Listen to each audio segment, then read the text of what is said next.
नमस्कार, मैं हूं सौरभ। जो लोग सुशांत सिंह राजपूत के कैरेक्टर पर सवाल उठाते हैं, आज उन्हें यह रिपोर्ट जरूर देखनी चाहिए।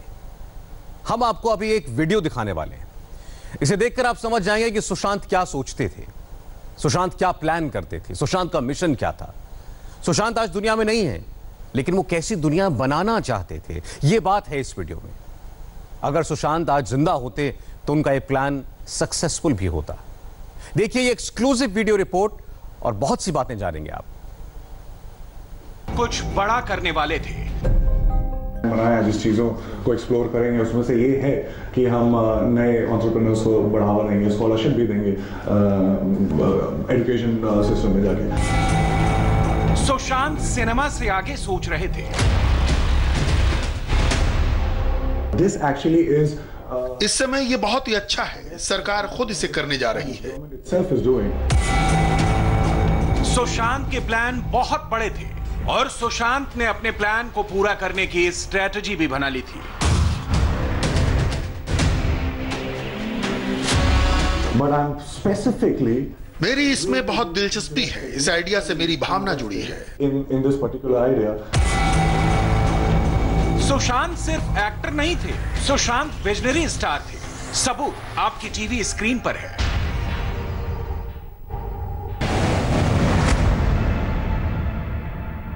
It is just not, मैं इसकी सफलता को लेकर उत्साहित हूँ, साथ ही इसका समर्थन भी कर रहा हूँ। मैं अपनी लोकप्रियता का इस्तेमाल कर रहा हूँ ताकि सभी लोग इसे समझें। Everybody understands it. हिंदुस्तान ने क्या खोया है, ये सुशांत की मौत के बाद धीरे धीरे पता चल रहा है। सुशांत सिंह राजपूत को आसमान में कागज के हवाई जहाज उड़ाने के वीडियो आपने जरूर देखे होंगे। ये बच्चों के खेल का वीडियो नहीं है। कागज के हवाई जहाज उड़ाने की रियल मीनिंग आज समझ में आई है। सुशांत की डायरी में बनाया गया प्लान भी धीरे धीरे डिकोड हो रहा है। साल 2020 के आखिर तक सुशांत क्या अचीव करना चाहते थे, ये अब जाकर पता चल रहा है। बॉलीवुड का स्टारडम सुशांत को उनकी मेहनत से मिला था, लेकिन इस स्टारडम का फायदा सुशांत केवल अपने लिए नहीं उठाना चाहते थे। सुशांत महिला उद्यमियों को बढ़ावा देने के प्रोग्राम से जुड़े थे और खुद भी इसमें पैसा लगाना चाहते थे। सुशांत ने एक कंपनी भी बनाई थी और महिला उद्यमियों को आगे बढ़ाने के लिए 20 करोड़ का फंड तैयार किया था। सुशांत डिजिटल इंडिया मूवमेंट को भी आगे ले जाना चाहते थे। इसके लिए सुशांत ने नीति आयोग से हाथ मिलाया। It is just not women would enable. इससे महिलाएं जीडीपी बढ़ाने में अपना योगदान देंगी। कई सारी सेवाओं में ये चीज मिसिंग है। महिलाओं को लेकर होलिस्टिक अप्रोच मिसिंग है। लोग इसका अर्थ नहीं समझ पा रहे। Is missing. The meaning is missing. The values are missing. Sushant ने अप्रैल 2018 में कंपनी बनाई। कंपनी का नाम एनसेई वेंचर्स प्राइवेट लिमिटेड। सुशांत ने 20 करोड़ का फंड बनाया, महिला उद्यमियों की मदद के लिए फंड। मई 2018 में सुशांत दिल्ली आए। नीति आयोग ने सुशांत को ब्रांड एम्बेसडर बनाया। सुशांत सिंह राजपूत जो काम खुद करना चाहते थे, वही काम नीति आयोग ने शुरू किया था। इसलिए सुशांत नीति आयोग वेब प्रोग्राम के साथ जुड़ने के लिए राजी हो गए। So number one is to tell people that पहली बात यह है कि हमें लोगों को बताना है कि ये चीजें फर्क लाती हैं। उन्हें यह भी बताना है कि एक्सपोनेंशियल टेक्नोलॉजी वर्तमान आर्थिक और सामाजिक सिस्टम को हिला सकती है। साथ ही चूंकि हमारे हाथ में समय है, हम इस तकनीक से उनको इस काबिल बना सकते हैं कि वे इस सिस्टम का फायदा उठाएं, साथ ही सिस्टम में अपना योगदान भी दें। so that they can benefit themselves and also contribute to the system. Web यानी वेमेन एंटरप्रेन्योरशिप प्लेटफॉर्म क्या है, इसे अच्छी तरह से समझ लीजिए। वेब बनाने का फैसला 2017 में हैदराबाद में हुए ग्लोबल एंटरप्रेन्योरशिप समिट में हुआ था। महिला उद्यमियों को सपोर्ट करने के लिए प्लेटफॉर्म, महिलाओं की स्टार्टअप कंपनियों की मदद का प्लान, नीति आयोग और अमेरिकी सरकार की साझेदारी। 8 मार्च 2018 को औपचारिक तौर पर हुआ लॉन्च। वेब की वेबसाइट पर महिला केंद्रित कार्यक्रमों को साझा करना। नीति आयोग के इस प्लेटफॉर्म पर Google, FICCI, NASSCOM, Facebook, CRISIL और सिडबी पार्टनर थे। सुशांत ने इस बड़े प्रोजेक्ट के प्रमोशन की जिम्मेदारी ली थी।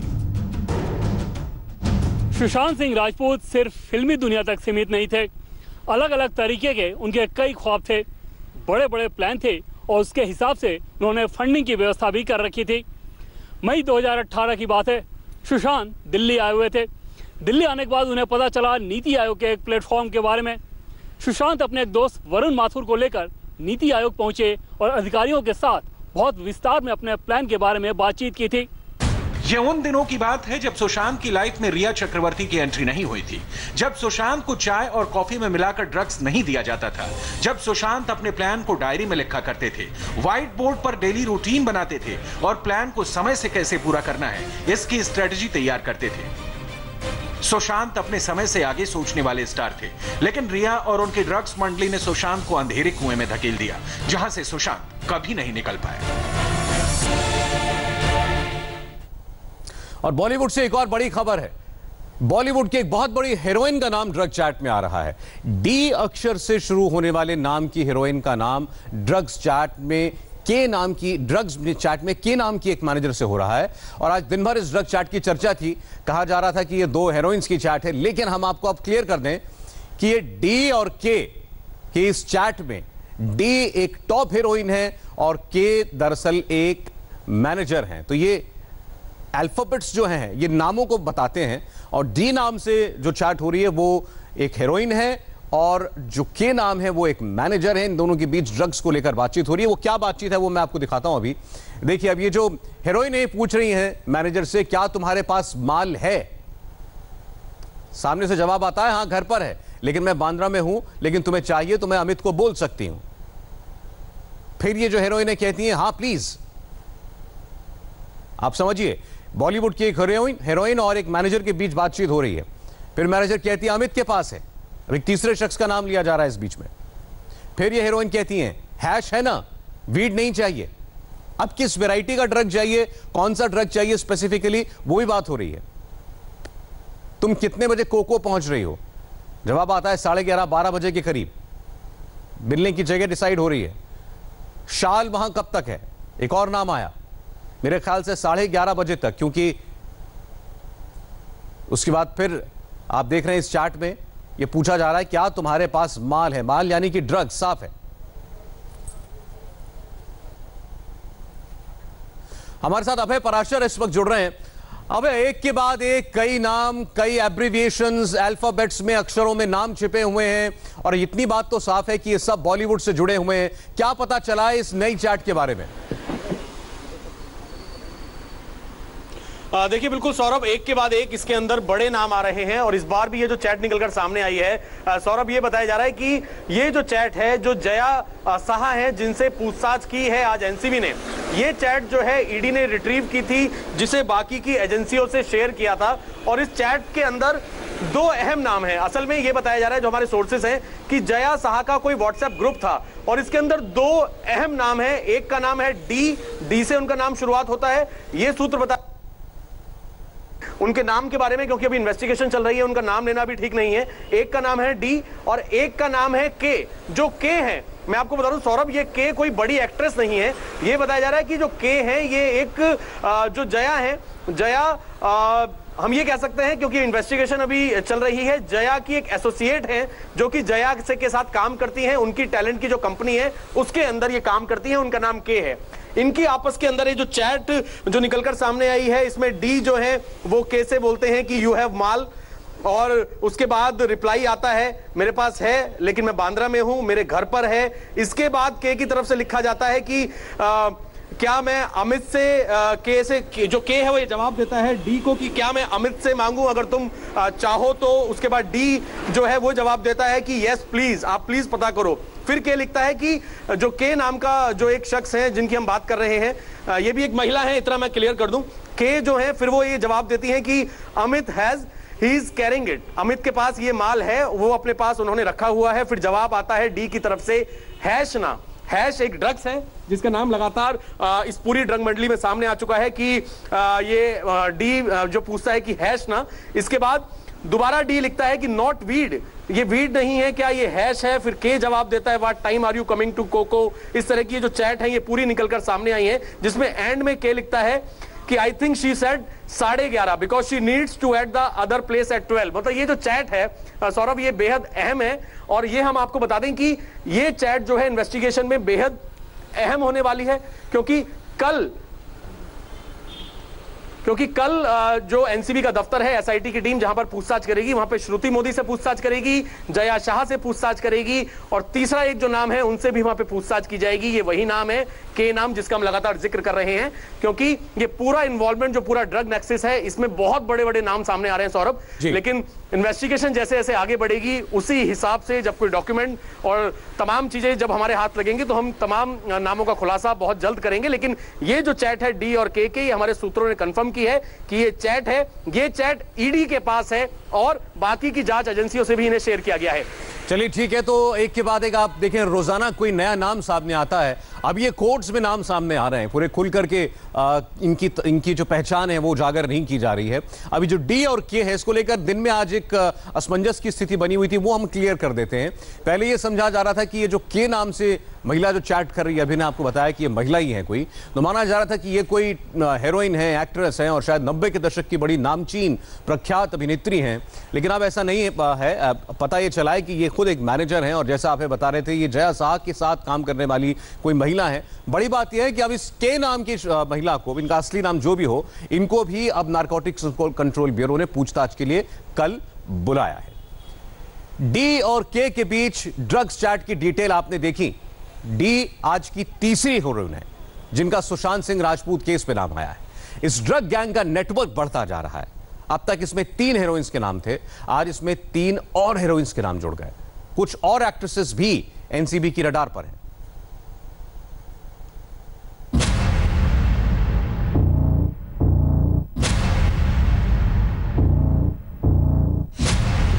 सुशांत के 5 नशा पार्टनर, रिया चक्रवर्ती, सारा अली खान, श्रद्धा कपूर, रकुल प्रीत सिंह और 90 के दशक की एक हीरोइन। इनमें से 3 हीरोइनों का डायरेक्ट कनेक्शन सुशांत सिंह राजपूत के साथ मिल गया है। चौथी हीरोइन रकुल प्रीत का नाम रिया ने लिया और 5वीं हीरोइन का नाम जया शाह के मोबाइल से निकला। 1 हीरो, 5 हीरोइनें और 1 डिजाइनर। बॉलीवुड के ड्रग्स गैंग का दायरा बढ़ गया है। ड्रग्स वाली मंडली में नए नए नाम जुड़ रहे हैं। सिर्फ नाम नहीं आए हैं, उनके खिलाफ सबूत भी सामने आ गए हैं। रिया चक्रवर्ती, सारा अली खान, रकुल प्रीत सिंह और सिमोन खंबाटा के पास ड्रग्स वाले नेटवर्क में सबसे नया नाम श्रद्धा कपूर का है। जया शाह के साथ इस व्हाट्सएप चैट में जो एस नाम दिखाई दे रहा है, वो श्रद्धा कपूर का ही है। सबसे पहले देख लीजिए कि एनसीबी के हाथ जया शाह और श्रद्धा कपूर का जो व्हाट्सएप चैट मिला है, उसमें है क्या। जब तुम नीचे आ जाओ मुझे कॉल करना, तुम्हें सामान मिल जाएगा। हेलो, मैं जीनल के साथ CBD ऑयल भेज रही हूँ। हे, थैंक यू। सुनो, मुझे अभी SLB से मिलना है। श्रद्धा कपूर बॉलीवुड का जाना पहचाना नाम है। फिर भी अगर आप इनके बारे में नहीं जानते तो 4 बातें जान लीजिए। श्रद्धा कपूर छिछोरे फिल्म में सुशांत की हीरोइन थी। श्रद्धा कपूर ABCD 2 और बागी फिल्मों की भी हीरोइन थी। श्रद्धा कपूर ने आशिकी 2, हैदर और हैमलेट में भी काम किया था। श्रद्धा कपूर को बेस्ट एक्ट्रेस के लिए फिल्म फेयर नॉमिनेशन मिल चुका है। रिया चक्रवर्ती की ड्रग मंडली में श्रद्धा कपूर का नाम कैसे आया? असल में जया शाह का एक व्हाट्सएप रिट्रीव किया गया। उस व्हाट्सएप में जो जया शाह हैं, वो श्रद्धा कपूर को CBD ऑयल देने की बात कर रही हैं और श्रद्धा कपूर उनका शुक्रिया कर रही हैं। इसके साथ लोनावला फार्म हाउस के बोटमैन जगदीश के बयान में भी श्रद्धा कपूर का नाम सामने आया है। Jaya Shah talent management company चलाती है। CBD ऑयल वही ट्रक है जो जया शाह सुशांत सिंह राजपूत को देने के लिए रिया चक्रवर्ती को भिजवाती थी। जया शाह का इंस्ट्रक्शन होता था कि चाय या कॉफी में 4 बूंद CBD ऑयल देने से 30 से 40 मिनट बाद असर शुरू हो जाएगा। रिया चक्रवर्ती सुशांत के लिए जो ड्रग मांगती थी, वही ड्रग जया शाह श्रद्धा कपूर को भी सप्लाई करती थी। जया शाह ड्रग्स मंडली की मेन सप्लायर के रूप में सामने आई है। CBD ऑयल के साथ Jaya Shah psychotropic drug MDMA की भी सप्लाई करती थी। 90 के दशक की एक मशहूर हीरोइन के साथ जया शाह का यह दूसरा चैट देख लीजिए। तुमने मुझे वादा किया था कि मुझे अच्छा MD बॉम्बे में दोगी और हम साथ में पार्टी करेंगे। क्या तुम मुझे एक पेडलर बना रही हो? फिर भी तुम्हारी विश मेरे लिए कमांड है। एमडी या एमडीएमए वही ड्रग है जो रिया चक्रवर्ती गोवा के होटेलियर ड्रग सप्लायर गौरव आर्या से मंगाती थी। एन नाम वाली ये हीरोइन कौन है?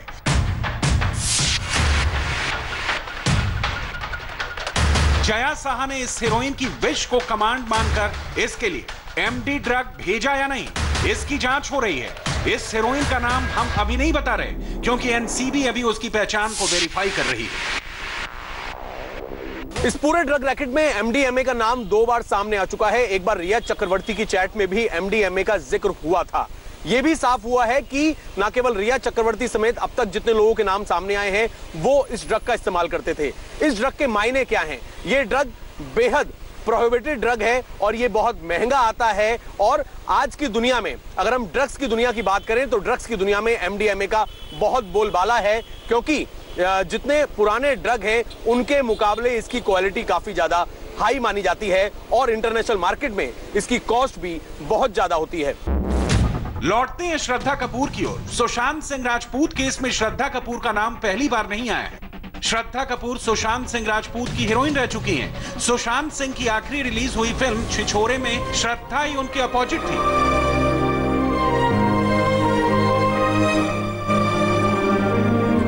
श्रद्धा कपूर सुशांत के लोनावला फार्म हाउस में भी जाती थी और वहां के आइलैंड पर उनकी पार्टी होती थी। छिछोरे की सक्सेस पार्टी भी लोनावला के इसी हैंगआउट फार्म हाउस में हुई थी।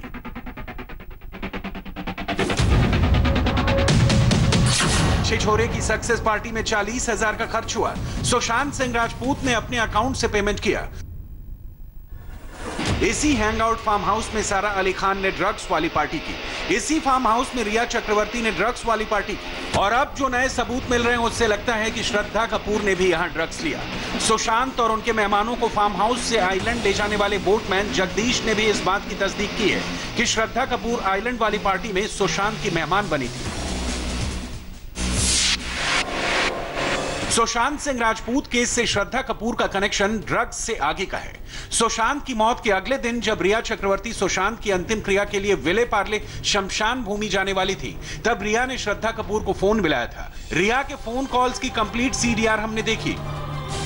15 जून शाम 4:10 रिया चक्रवर्ती ने एक्ट्रेस श्रद्धा कपूर को फोन मिलाया। श्रद्धा कपूर से रिया की सिर्फ 12 सेकंड बात हुई। रिया और श्रद्धा के बीच बातचीत में 12 सेकंड इंपॉर्टेंट नहीं है, इंपॉर्टेंस टाइमिंग की है। सोचिए, सुशांत के लिव इन पार्टनर जब सुशांत के अंतिम संस्कार में जा रही थी तब उसे श्रद्धा कपूर की क्यों याद आई? विले पार्ले शमशान भूमि पर श्रद्धा कपूर भी पहुंची थी। लॉकडाउन के कारण गिनती के लोग ही अंतिम संस्कार में शामिल हो सकते थे। सुशांत के परिवार ने रिया को अंतिम संस्कार में शामिल नहीं कराया था, लेकिन श्रद्धा कपूर को अंदर जाने की इजाजत मिली थी। हीरोइनों की ड्रग्स मंडली का पहला खुलासा रिया चक्रवर्ती के बयान से हुआ था।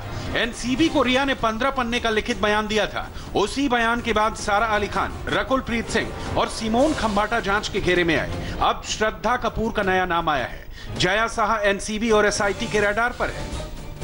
जया साहा का नाम पहली बार रिया की ड्रग्स चैट में आया था। फिर रिया की सीडीआर में जया की हरकतें संदिग्ध दिखी और अब जया के मोबाइल से अलग अलग 2 हीरोइनों के ड्रग्स चैट मिले हैं। एनसीबी रिया चक्रवर्ती समेत 18 लोगों को गिरफ्तार कर चुकी है।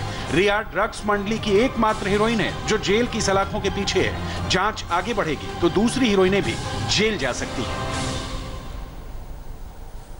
बॉलीवुड से जैसी खबरें आ रही हैं वो बहुत चौंकाने वाली हैं, लेकिन सियासत की दुनिया से भी ऐसी ही हैरान करने वाली तस्वीरें मिली। तो आइए अब उस खबर की बात करते हैं जिसको लेकर जबरदस्त हंगामा चल रहा है। किसानों के बीच कंफ्यूजन फैलाने की कोशिश हो रही है। आज प्रधानमंत्री ने सारी कंफ्यूजन दूर कर दी। सरकारी एजेंसियां पहले की तरह फसलों की खरीद करती रहेंगी। किसानों को न्यूनतम समर्थन मूल्य भी मिलता रहेगा। कृषि मंत्रालय ने प्रधानमंत्री का इशारा मिलते ही हाथों हाथ रबी की फसल की नई एमएसपी जारी कर दी है और इस ऐलान से किसान को पहले के मुकाबले 50 रुपए से लेकर 300 रुपए क्विंटल तक का फायदा होगा। इस पूरी सियासी स्टोरी को संसद के अंदर और बाहर की तस्वीरों को दिखाकर आपको समझाते हैं। किसान इस देश का सेंटिमेंट है, वो इस देश की जमहूरियत का सियासी सीमेंट है, हमारे लोकतंत्र को मजबूत करता है। जमहूरियत में वोट के नाम पर बहकाने के बहाने बहुत हैं। संसद के उच्च सदन में माननीय सांसद क्या कर रहे हैं? किसानों को बता रहे हैं, देखो हम किसानों के लिए क्या कर रहे हैं। माननीय किस हद तक पहुंच गए और क्या क्या किया, तस्वीरें इसकी गवाह हैं। जयराम रमेश और डेरेक ओब्रायन को इंटेलेक्चुअल लीडर्स में गिना जाता है। जयराम की यह हरकत क्या बताती है? डेरेक ने सभापति की आसंदी के सामने ही धींगा मुश्ती मचा दी। मार्शल्स को उन्हें बाकायदा पकड़कर नीचे उतारना पड़ा।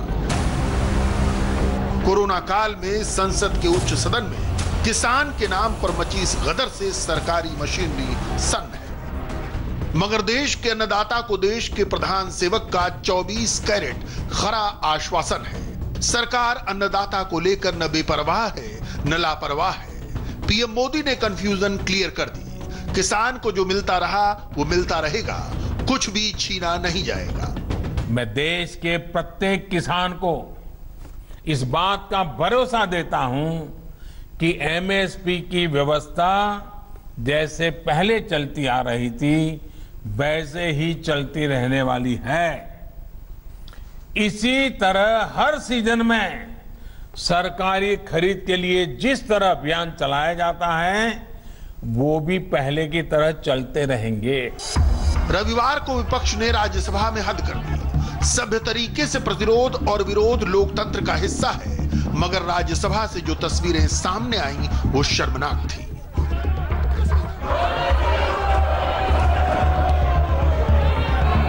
आंदोलन से वजूद में आई पार्टी के माननीय क्या कर रहे थे, खुद देखिए और अपने आप से पूछिए। मार्शल का गला पकड़ना गुंडागर्दी है या लोकतंत्र? सवाल पूछिए इन सांसदों से, क्या लोकतंत्र में इस तरह आवाज उठाने की इजाजत है? क्या सांसद किसी क्लासरूम के बिगड़ैल छात्र की तरह व्यवहार करेंगे? देश की संसद का सम्मान है, माननीयों के विशेषाधिकार का भी सम्मान है, मगर सम्मान अर्जित किया जाता है, गंवाया नहीं जाता, वो भी तब जब मामला उच्च सदन का हो। प्रधानमंत्री ने इस हंगामे का सियासी पेच पकड़ लिया, सीधे उसके मर्म पर चोट किया। कृषि क्षेत्र में इन ऐतिहासिक बदलावों के बाद, इतने बड़े व्यवस्था परिवर्तन के बाद, कुछ लोगों को अपने हाथ से नियंत्रण जाता हुआ दिखाई दे रहा है। इसलिए अब ये लोग एमएसपी पर किसानों को गुमराह करने में जुटे हैं। ये वही लोग हैं जो बरसों तक एमएसपी पर स्वामीनाथन कमेटी की सिफारिशों को अपने पैरों के नीचे दबाकर बैठे रहे। देश अंदाजा लगा सकता है कि अचानक कुछ लोगों को जो दिक्कत होनी शुरू हुई है वो क्यों हो रही है। कई जगह यह भी सवाल उठाया जा रहा है कि अब कृषि मंडियों का क्या होगा। क्या कृषि मंडियां बंद हो जाएगी? क्या वहां पर खरीद बंद हो जाएगी? जी नहीं, ऐसा कतई नहीं होगा। और मैं यहां स्पष्ट कर देना चाहता हूं कि ये कानून, ये बदलाव कृषि मंडियों के खिलाफ नहीं है। कृषि मंडियों में जैसे काम पहले होता था वैसे ही अब भी होगा, बल्कि ये हमारी ही एनडीए सरकार है जिसने देश की कृषि मंडियों को आधुनिक बनाने के लिए निरंतर काम किया है। प्रधानमंत्री ने देश के किसानों को बता दिया, एनडीए सरकार ने फसलों की जितनी खरीद की है ये खरीद आगे भी जारी रहेगी। किसानों को चिंता करने की जरूरत नहीं है। जो बिल पास हुए हैं वो किसान के हित में है। बीते 5 साल में जितनी सरकारी खरीद हुई है और 2014 से पहले के 5 साल में जितनी सरकारी खरीदी हुई है उसके आंकड़े देखोगे तो कौन सच बोल रहा है, कौन किसानों के लिए काम कर रहा है, कौन किसानों के भलाई के लिए काम कर रहा है, इसकी गवाही वहीं से मिल जाएगी। मैं अगर दलहन और तिलहन की ही बात करूं तो पहले की तुलना में दलहन और तिलहन की सरकारी खरीद करीब करीब 24 गुना अधिक हो की गई है। 24 गुना अधिक। जिस बिल पर इतना हंगामा है सरकार इसे सुधार की तरह पेश कर रही है। खेती में सुधार से जुड़े दोनों बिल राज्यसभा में शोर के जोर में भी पारित हो गए। विपक्ष ने खूब हंगामा किया। अरुण जेटली जी ने एक बार राज्यसभा में बात कही थी, tyranny of the minority, minority का तानाशाही। क्या है वो? माई वे और हाईवे। जो हम कहते हैं मानो, वरना हम अपने रास्ते चलेंगे। नियम, कानून, परंपरा, मर्यादा सबकी धज्जियां उड़ाएंगे। लोकतंत्र की बात वो करते हैं। लोकतंत्र का एक शब्द है, लोकशाही लोकलाज से चलती है। लोकतंत्र लोकलाज से चलता है। और आप कोई मर्यादा का पालन नहीं करेंगे, आप नियमों का पालन नहीं करेंगे, आप रूल्स को नहीं फॉलो करेंगे, आप माइक तोड़ेंगे, आप उस सभापति के ऊपर एक प्रकार से हमला करने की कोशिश करेंगे। विपक्ष को सरकार का विरोध करना है, मगर पहले इन दोनों विधेयकों को समझ लीजिए। किसान उपज व्यापार और वाणिज्य बिल, किसान कीमत आश्वासन और कृषि सेवा करार बिल। सदन की कार्यवाही 1 बजे तक ही निर्धारित है, जिसे उपसभापति ने बिल पास होने तक के लिए बढ़ा दिया। बात किसान के हित की थी, मगर विपक्ष को हंगामे का बहाना मिल गया। टीएमसी के सांसद डेरेक ओब्रायन तो रूल बुक लहराते आसंदी तक पहुंच गए। इन दोनों बिलों पर विपक्ष के विरोध का तर्क भी जानना जरूरी है। लोकतंत्र में सबकी बात सुनी जानी चाहिए। विपक्ष का सबसे बड़ा इल्जाम है, कृषि क्षेत्र भी कॉरपोरेट घरानों के हाथ में चला जाएगा। इसका नुकसान किसानों को होगा। पंजाब में फसलों का सबसे बड़ा हिस्सा एफसीआई का ही होता है। 2019-20 में रबी की फसल में देश भर से 341 लाख मीट्रिक टन गेहूं खरीदा गया।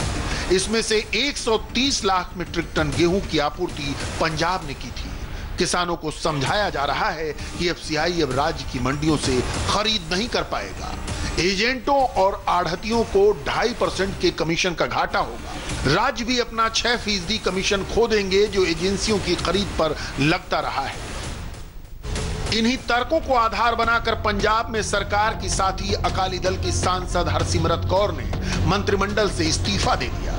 हालांकि उनके इस्तीफे की वजह किसान है या पंजाब की लोकल पॉलिटिक्स, इस पर कंफ्यूजन अब तक कायम है। मगर राहुल गांधी जैसे नेता किस तरह की कंफ्यूजन क्रिएट कर रहे हैं, उनके ट्वीट से समझिए।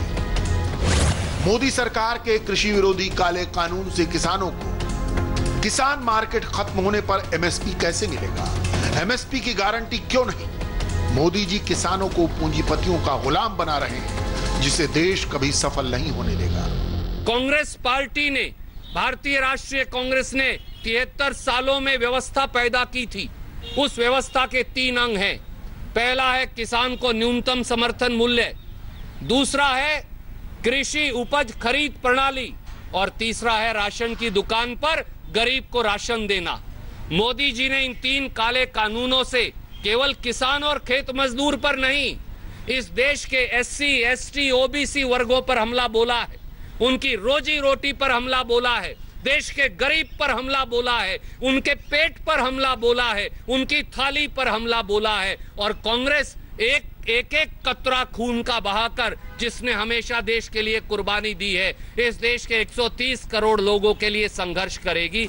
आइए लगे हाथ आपको एमएसपी क्या होती है ये भी समझा देते हैं। एमएसपी यानी मिनिमम सपोर्ट प्राइस, न्यूनतम समर्थन मूल्य, जिसका ऐलान सरकार करती है किसान से उसकी उपज की खरीद।